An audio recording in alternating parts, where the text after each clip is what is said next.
नमस्कार, ईटीवी के ख़ास प्रोग्राम अधूरे ख्वाब में आपका स्वागत है। मैं हूं महफूज आलम। जैसा कि आप जानते हैं, ईटीवी के इस खास प्रोग्राम में हम बात करते हैं अक़लियती समाज से जुड़े मुद्दों के बारे में। 2016 अपनी तमाम यादों और सरगर्मियों के साथ हमसे रुखसत हो रहा है और 2017 नए हौसलों और नए उम्मीदों के साथ हमारे सामने खड़ा है।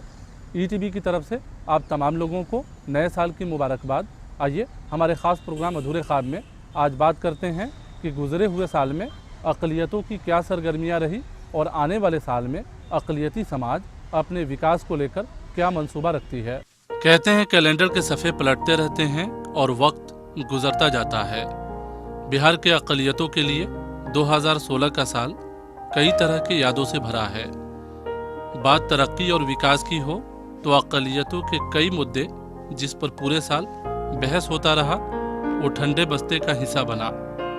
पहली बार सियासी दिग्गजों की तरफ से मुस्लिम सियासत को पूरी तरह से नज़रअंदाज किया गया।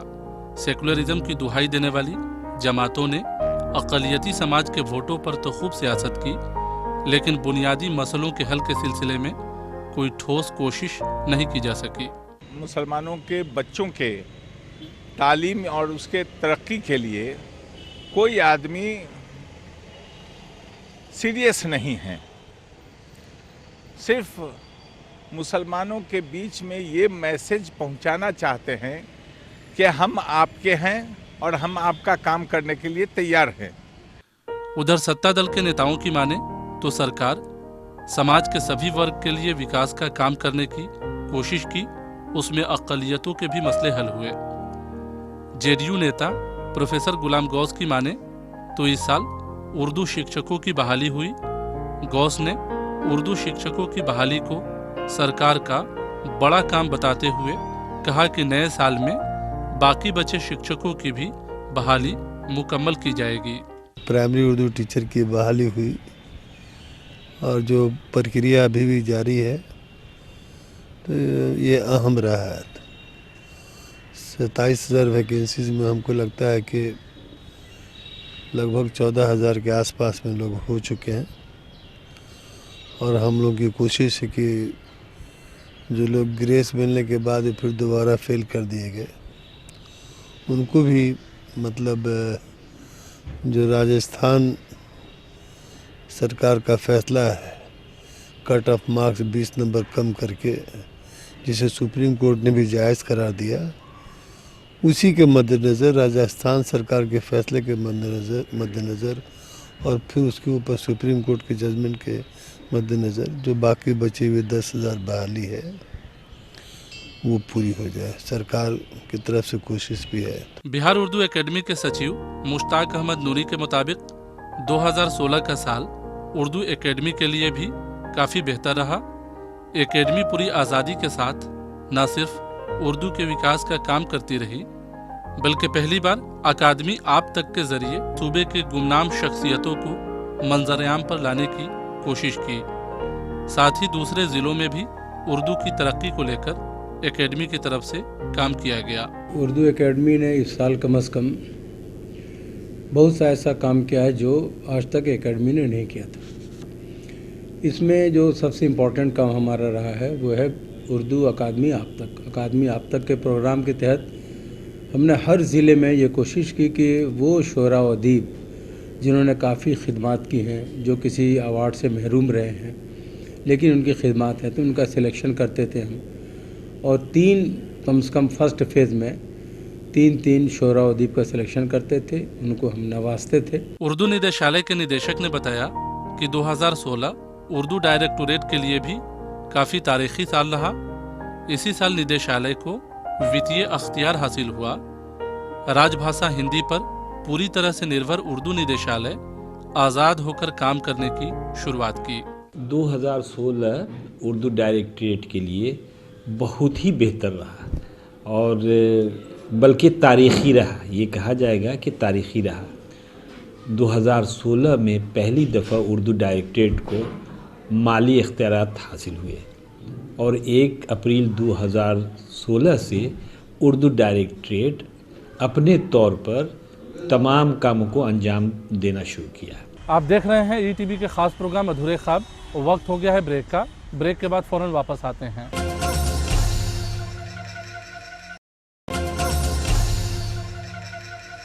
ब्रेक के बाद एक बार फिर से आपका स्वागत है। हम बात कर रहे हैं गुजरे हुए साल में अक़लियतों की सरगर्मियां और आने वाले साल से अक़लियतों की उम्मीदों के बारे में। जानकारों की माने तो 2016 में अक़लियतों के विकास का दावा तो खूब हुआ, लेकिन ज़मीन पर उस दावों की सच्चाई का कोई रंग देखने को नहीं मिला। कई मंसूबे जो सियासत की गलियारों में पूरे साल गूंजते रहे, वो भी सच्चाई की कसौटी पर महज पानी का बुलबुला ही साबित हो सके। जानकारों के मुताबिक तालीमी, समाजी और आर्थिक एतबार से हाशिए पर खड़ी अक़लियती आबादी के बुनियादी मसलों को हल करने के सिलसिले में सरकार की तरफ से ठोस कोशिश नहीं की जा सकी। बात तालीम, रोज़गार और अक़लियती स्कीमों को ज़मीन पर लागू कराने की हो तो इस मामले में 2016 का साल मायूसी भरा रहा। मुसलमानों के ताल्लुक़ से आप ये देखें, ख़ास करके माइनॉरिटी मुसलमानों के ताल्लुक़ से, कि कई महाज पे इसे लड़ाई लड़नी पड़ी। तालीमी पसमानदगी तो है, उसके बाद आप देखें एक यूनिफॉर्म सिविल कोड का मामला उठा, 3 तलाक़ का मामला उठा। तो मुझे लगता है कि इस साल इन सारी चीज़ों में मुसलमान जो तबका है वो घिरा रहा। उर्दू के विकास पर काम करने वाला इदारा अंजुमन तरक्की उर्दू बिहार पूरे साल अपनी ग्रांट को लेकर जद्दोजहद करता रहा, लेकिन सरकार की तरफ से अंजुमन के 8 लाख रुपए के ग्रांट में किसी तरह का कोई इजाफा नहीं किया गया। बावजूद इसके अंजुमन को उम्मीद है कि नए साल में सरकार अंजुमन के मसले पर गौर करेगी। इस साल में अंजुमन तरक्की उर्दू के ज़रिए जो है लगातार कोशिशें जारी है, जबकि अंजुमन तरक्की उर्दू को बिहार ने ग्रांट नहीं बढ़ाया, सिर्फ सैलरी के मद में ग्रांट दे रही है। अंजुमन की तरफ से 46 लाख का बजट दिया गया है जो गवर्नमेंट के ज़ेर गौर है। हम चाहेंगे कि सरकार ग्रांट बढ़ाए ताकि और बड़े पैमाने पर हम काम कर सकें। बिहार मदरसा शिक्षा बोर्ड के लिए भी ये साल कुल मिलाकर बेहतर रहा।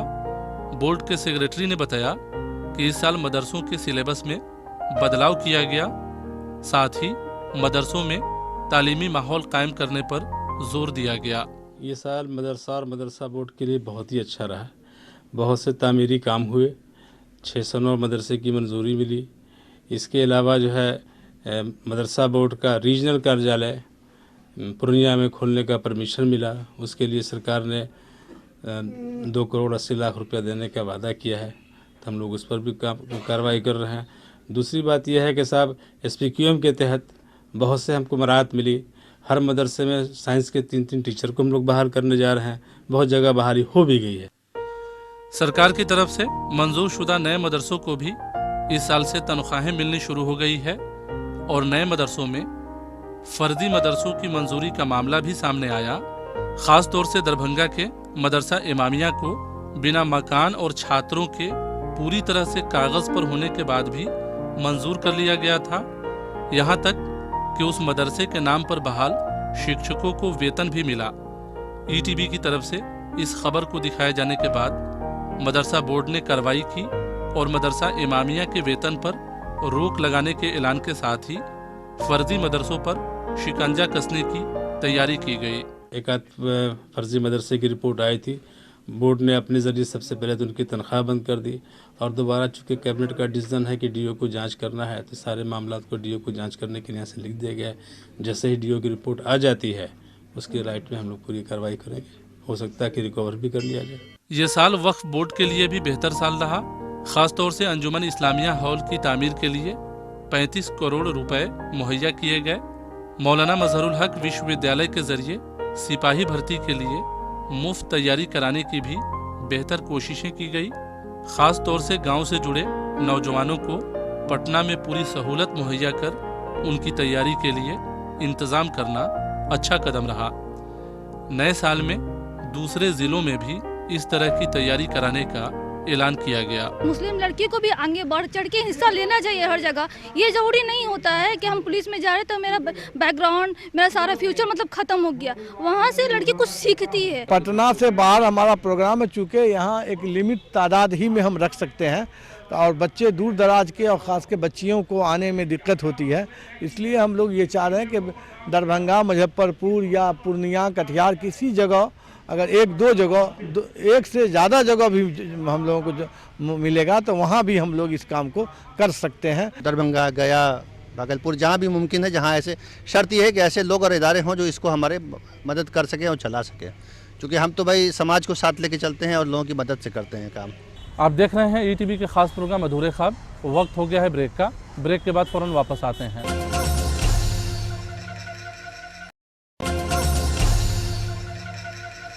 ब्रेक के बाद एक बार फिर से आपका स्वागत है। हम बात कर रहे हैं गुजरे हुए साल में अक़लियतों की सरगर्मियां और आने वाले साल से लोगों की उम्मीदों के बारे में। 2016 भले ही अक़लियतों के विकास के नाम पर अक़लियती समाज की उम्मीदों पर पानी फिरता रहा, लेकिन नए साल से अक़लियती समाज को बेशुमार उम्मीदें हैं। उम्मीदें अपने तरक्की की, उम्मीदें रोज़गार और तालीमी मसलों के हल की। देखना दिलचस्प होगा कि नया साल अक़लियतों की उम्मीदों पर कितना खरा उतर पाता है और अक़लियती समाज नए साल में नए हौसलों के साथ अपने मसलों को हल कराने में कितना कामयाब हो पाता है। मौलाना मजहरुल हक विश्वविद्यालय के लिए ये साल बेहतर नहीं रहा। साल के आखिर में पहली बार यूनिवर्सिटी में बहाल किए गए कर्मचारियों की बहाली रद्द करते हुए फिर से उस पोस्ट को एडवर्टाइज करने का निर्देश दिया गया। वहीं एशिया की मशहूर खुदाबख्श लाइब्रेरी को इस साल भी डायरेक्टर नहीं मिला और पहली बार लाइब्रेरी बंद होने के कगार पर पहुंची। कोई का स्पेसिफिक आप नहीं बता सकते हैं कि बिहार में हालात कुछ सुधरे हों। अब देखिए आप खुदाबख्श लाइब्रेरी एशिया की बड़ी लाइब्रेरी है, इसकी अपनी एक अहमियत है, दुनिया भर से लोग आते थे इसको देखने के लिए, इसको एक डायरेक्टर तक नहीं मिल सका। अक़लियतों के विकास के नाम पर किए गए बड़े ऐलान ज़मीन पर नहीं उतर सके। सभी थानों में उर्दू जानने वाले दारोगा की बहाली का मामला ठंडे बस्ते में पड़ा रहा। समाजी संगठनों ने इस मामले पर सरकार को घेरने की कोशिश भी की, लेकिन नतीजा ला हासिल निकला। तोहफा भी हो जाएगा अगर अभी भी ऐलान हो जाता है, जैसे दरोगा की बहाली में है कि साहब माइनॉरिटी से, या उर्दू नोइंग उसमें दरोगा हर एक पुलिस स्टेशन में बहाल होगा। इसकी भी चर्चाएं अभी बिहार सरकार में हो रही थी, तो हमको ऐसा लगता है कि साहब जल्द से जल्द कुछ न कुछ होगा। यूनिफॉर्म सिविल कोड का मामला भी सुर्खियों में रहा और उसके खिलाफ तहरीक चलाने में ही अक़लियती संगठनों का कीमती वक्त गुजरता रहा। उस मुहिम का पटना मरकज़ बना और यूसीसी के मुद्दे पर कई प्रोग्राम होते रहे, जिसमें अक़लियतों के मसले पर भी चर्चा हुई। सरकार को कटघरे में खड़ा करने की कोशिश भी हुई और अक़लियतों के मसले को हल करने के सिलसिले में खुद से पहल करने का ऐलान भी किया गया। तरक्याती उमूर पर देखें तो बिहार में जितने ऐलानात हुए थे, ये साल उनकी तनफीज़ का भी नहीं रहा और नए ऐलानात का भी नहीं रहा। साल के आखिर का हिस्सा नोटबंदी के बहस में ख़त्म हुआ। नोट पर वोट की सियासत भी हुई और कई लोगों ने इसे बेहतर कदम बताते हुए एक नई शुरुआत के तौर पर नोटबंदी को देखा। साल के आखिर में जो नोटबंदी का मामला आया है, ये इस तरह से लहर की तरह फैल गया पूरे मुल्क में कि इसने सारे उन इशू को डंप कर दिया जो बिना तहजीक उठाए जा रहे थे। नए साल में अक़लियतों का हौसला बुलंद है।